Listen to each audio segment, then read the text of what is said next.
যোগ সাধনে পঞ্চ প্রাণ সাধিব সমাধি ধারণ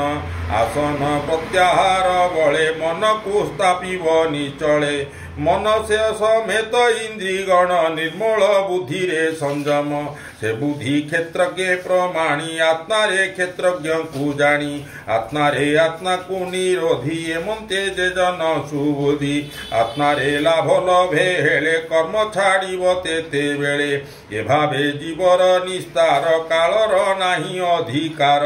देवे न पारे ताक तारे हिंसी त्रिगुण न पारंती पसी इंद्रिय गणे अगोचर जहि मह तत्व दूर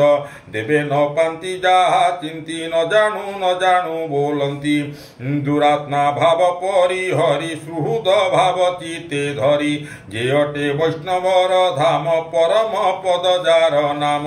जे पद हृदय धरंती पवित्र श्रेष्ठ मने चिंती ए रूपे साधि मुनि जन परम पदे करे स्थान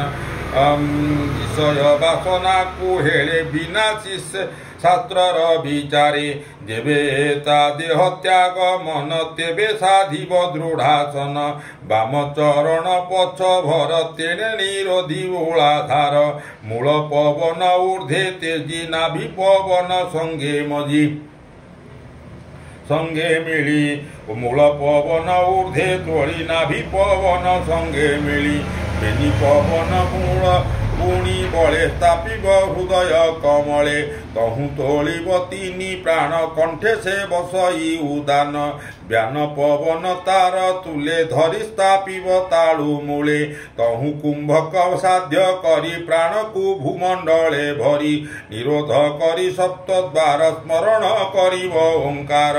जेबे भोगरे मन नाही मुहूर्त अर्धत ही रही नियत थाई जोग बद्धे तेबे स्थापिब ब्रह्मरंध्रे निश्चल जोग दृढ़े साधि तक्षणे ब्रह्मरंध्र भेदी परम पदे तार गति देह इंद्रिय पाशोरंती ब्रह्मार ब्रह्मलोके प्रतीति से स्थान भोग जेवा चिंती गुण सोमुहे अट निधि जेवा वांछई सर्व सिद्धि मन इंद्रिय गण मेले दक्षिणे जे लोकरे मिले जोगेश्वरंक एहु गति परम पुरुषे बोलांती एमंते तिनि लोक जिनी गुण कहिबा परिमाणी जे कर्म साधे कर्म कांडे से काही जीव ऊर्ध्व दांडे जेबा लभिब भक्ति भावे साप समाधि विद्या तप जोगे जे ब्रह्म लोक मने करे प्रथमे अग्नि आश्रय करे सुषुम्नारंध्रे ब्रह्म पथे ज्योति प्रकाशे ऊर्ध्व गते विद्युत कल्मष शरीर से चक्रे स्थिति शिशुमार चक्र सार से चक्र तले धुव पुरम ईश्वर नाभिजे बोलाई आत्मस्वरूपे तहु जाई प्रवेश परम स्वरूपे ब्रह्म निर्वाण महलोके अल्प आयुष देव गणे जहि रमंती अनुगणी पुणी कल्पक्षय काले अनंत निश्वास नले दहन देखी अंतर के मनंत शयने प्रदखे सिद्धेश्वरंक स्थाने पशे वेद जा ब्रह्मलोके घोषे बेनी पाराब्ध जहि गणी से ब्रह्मलोक परिमाणी संसार कर्ता जे बोलांती से ब्रह्मलोके स्थिति से पूरे नाही दुख शोक जरा मरण उदवेग गीत अनर्थ हेतु काही जन्म मरण भय नाही केते ही जले से भुवने थाई चिंतई अवधानी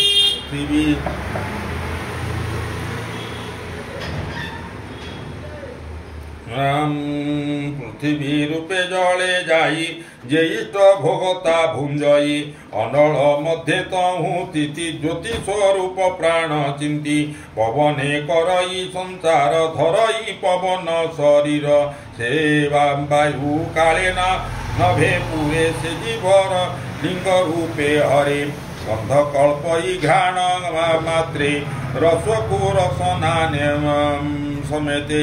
दृष्टि रे रूप को संघरे तुझ को स्पर से संघरे आकाश गुण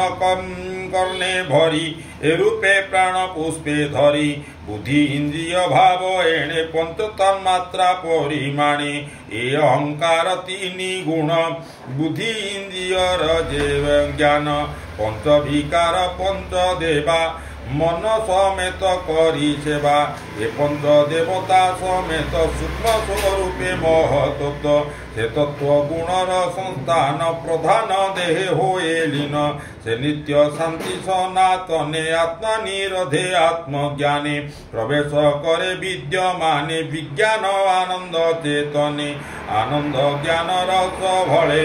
भोले शांति भई सुनी चले एमंते धारणा अनुभवे निश्चय पसई वासुदेवे अंते लभई जेउ गति ताहाकु बोली भगवती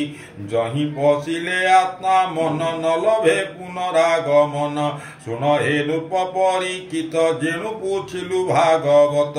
तेणु कहिली श्रुति जोगे तोर समीपे अनुरागे दैवे काल अवसान एणु कहिली दिव्य ज्ञान ब्रह्मा तपे होई तोष विष्णु जे देले उपदेश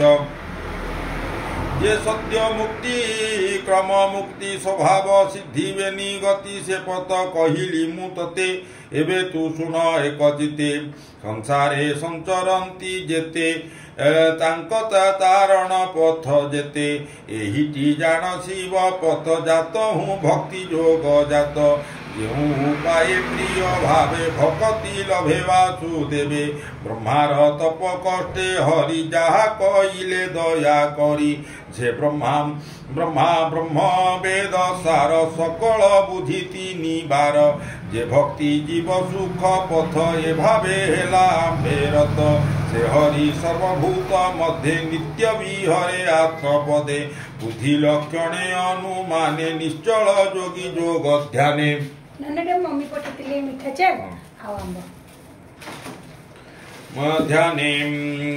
केयवा करिब गोचर जगत बाह्य अभ्यंतर एघेनी सर्वात्मा भावे सर्वदा काले सर्वठावे हरिक श्रुति पथे शुण मुखे निरते नाम भण से हरि कथा मृत रस जे करे श्रुति पथे ग्रास विषय विषनाश चित पवित्र करे अंतर्गत गोविंद चरण कमले पसई भक्ति योग बले ए भागवत रस जेते सुजने शुण श्रुति पथे विषया रस जाऊ नाश कहई जगन्नाथ दास गोविंद गोविंद गोविंद पदु गड़ुछि मकरंद आनंद कबार हरि बोले श्रीमद् भागवते महापुराणे संहितायां वैशाख्यं द्वितीय स्कंदे महापुरुषस्तासान वर्णनं नाम द्वितीय अध्याय। नमो भगवते श्री वासुदेवाय नमः।